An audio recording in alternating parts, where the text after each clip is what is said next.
Olá, meus amores! Vamos iniciar agora o nosso segundo desafio Kids, com as questões referentes ao terceiro bimestre e ao quarto bimestre. Vamos iniciar com a leitura do texto para respondermos as questões 1 e 2. Dois irmãos, uma jornada fantástica. Traz o que melhor a Pixar sabe fazer: criar um universo fantástico e visualmente encantador, aliado a uma história rica de significados com ótimas sacadas, ligadas ao mundo atual, em uma combinação perfeita de drama e humor. A trama central, por exemplo, revela camadas muito mais densas e profundas do que inicialmente se imagina de ser uma aventura pura e simples. Encontrar o pai para Ian, por exemplo, não é apenas ter contato com alguém tão amado. Há o desejo em ter um modelo concreto de inspiração para ser mais sociável e conseguir cumprir sua lista de objetivos. Isso se torna ainda mais uma necessidade pela figura aparentemente louca do irmão, que mais o constrange do que causa orgulho. Notas: clímax 9, humor 8,5, roteiro 7,5. Dois irmãos, uma jornada fantástica 8. Escrito por Caio Pimenta. O conteúdo da primeira questão está das páginas 20 a 26 do livro 3. Nessa questão, na questão número 1, buscamos ler e compreender com autonomia a crítica de filmes, compreendendo seu enredo e avaliando os aspectos que o caracterizam. Então, temos, número 1, o texto e a imagem se configuram como A. As partes de uma narrativa com clímax, humor e roteiro. B. Uma descrição dos personagens, no caso, dois irmãos que se entendem. C. Um julgamento sobre o filme, avaliando seu roteiro, o humor e o clímax, por exemplo. D. Uma descrição aprofundada sobre Ian, personagem principal do enredo. Então, nós vamos recordar aí sobre as críticas de um filme que nós estudamos lá na unidade 3 e responder corretamente essa questão. Número 2. Observe a seguir o trecho destacado do livro lido. Encontrar o pai para Ian, por exemplo, não é apenas ter contato com alguém tão amado. Há o desejo em ter um modelo concreto de inspiração para ser mais sociável e conseguir cumprir sua lista de objetivos. Isso se torna ainda mais uma necessidade pela figura aparentemente louca do irmão, que mais o constrange do que causa orgulho. Qual o sujeito do verbo tornar destacado?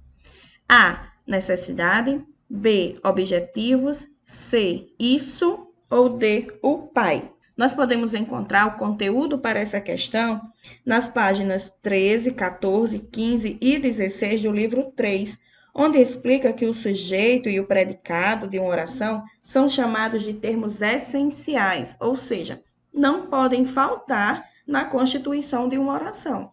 Então, vocês irão reler o texto, vão observar a palavra torna e vão dizer a que ela se refere e marcar as alternativas abaixo. No número 3 diz: leia a indicação a seguir. Dá aí uma vírgula aí. A vírgula é uma pontuação que serve para separar elementos que desempenham a mesma função sintática, ou seja, ela ajuda a dar ritmo à leitura, facilitando a compreensão do texto.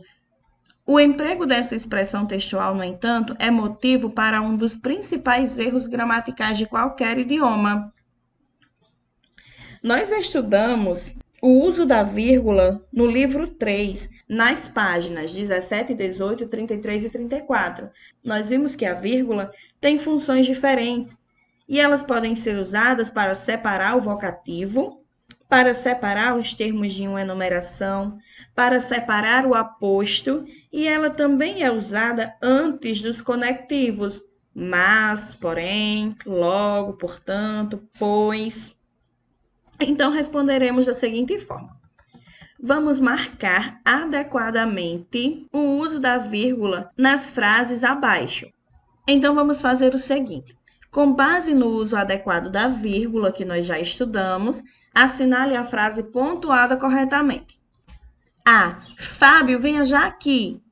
B. Júlia não comprou o brinquedo que queria. C. A lista era grande: banana, maçã, uva, goiaba, amendoim. D.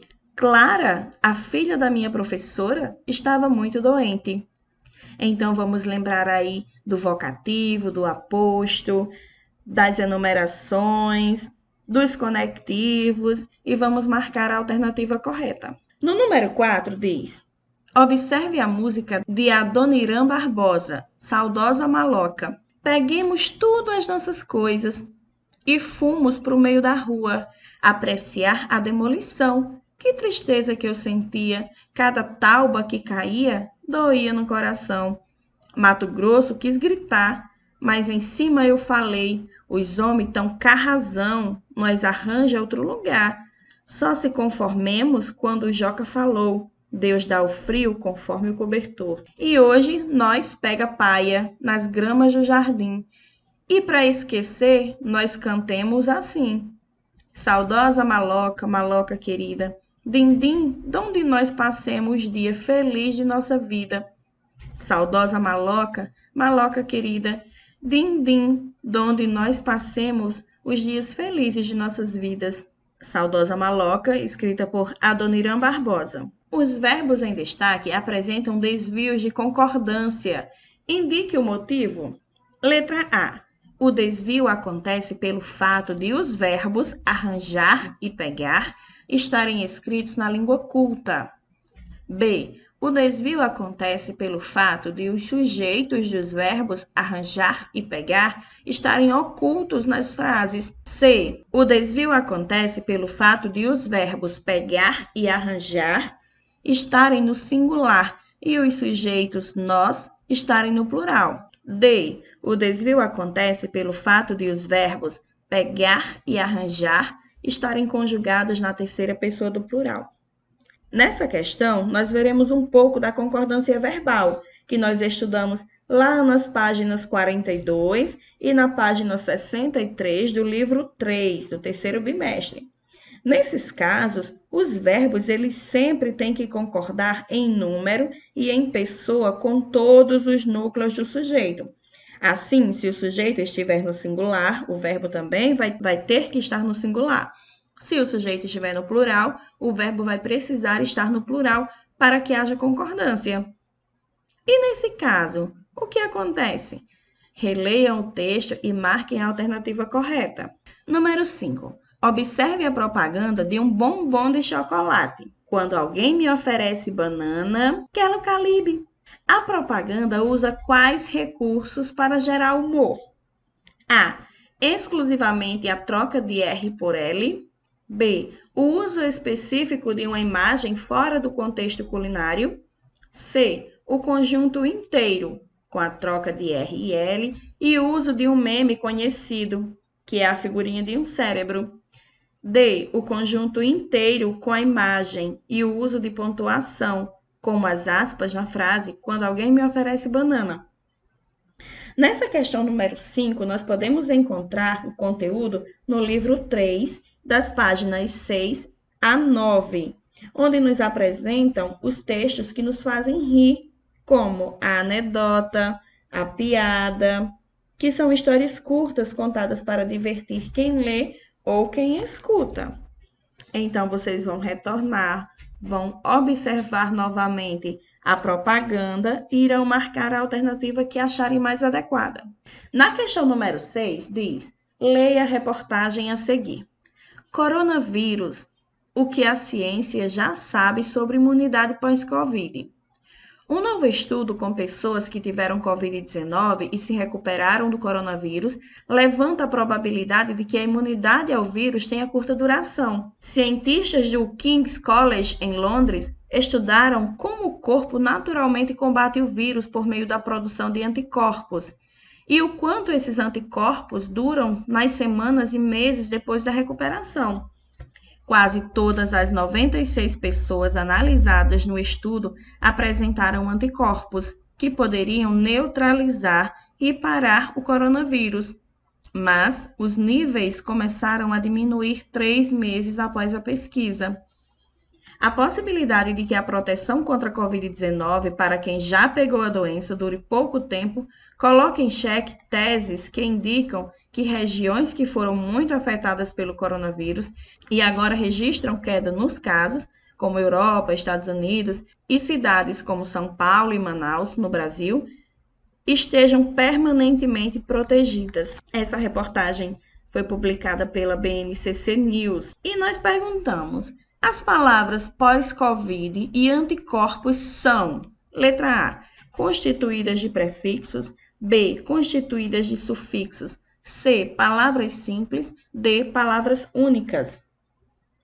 Nós aprendemos no quarto bimestre, no livro 4, das páginas 10 a 12, o processo de formação de palavras, onde vimos que existe o processo de derivação, que é o acréscimo de um sufixo ou de um prefixo na palavra primitiva, e o processo por composição, que é quando duas palavras se unem e formam uma nova palavra com um novo sentido. Então, nós vamos rever esses conceitos, vamos olhar essas duas palavras com atenção e vamos marcar a alternativa correta.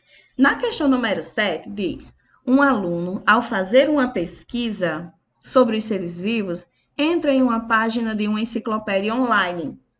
Veja parte do site que ele acessou. Introdução.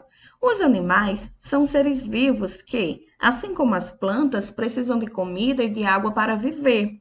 No entanto, ao contrário das plantas que produzem seu próprio alimento, os animais têm de comer plantas e outros animais.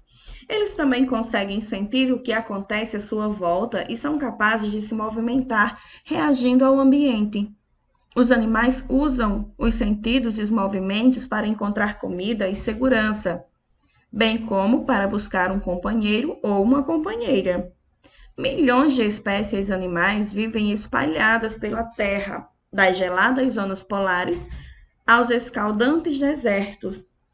Animais vivem tanto na terra quanto na água e variam imensamente em forma e tamanho. O aluno, ao ler a introdução, resolveu saber mais sobre as plantas e acessou a página específica, pressionando sobre a palavra planta.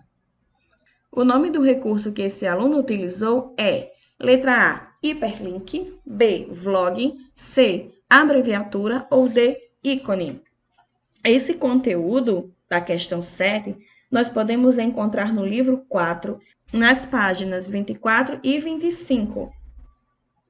Nesse estudo, nós falamos sobre os hipertextos, que são formas de escrita não linear encontradas em ambientes digitais que contêm links, que são enlaces diretos para outros textos, ou seja, são ligações que acontecem entre os textos que estão publicados nos meios digitais. Então, vocês analisam novamente o texto, percebam que algumas palavras estão sublinhadas e qual é a função dessa palavra se eu clicar em cima delas. E, por último, a questão 8, que nos mostra um infográfico. O conteúdo infográfico está no livro 4, da página 6 à página 9.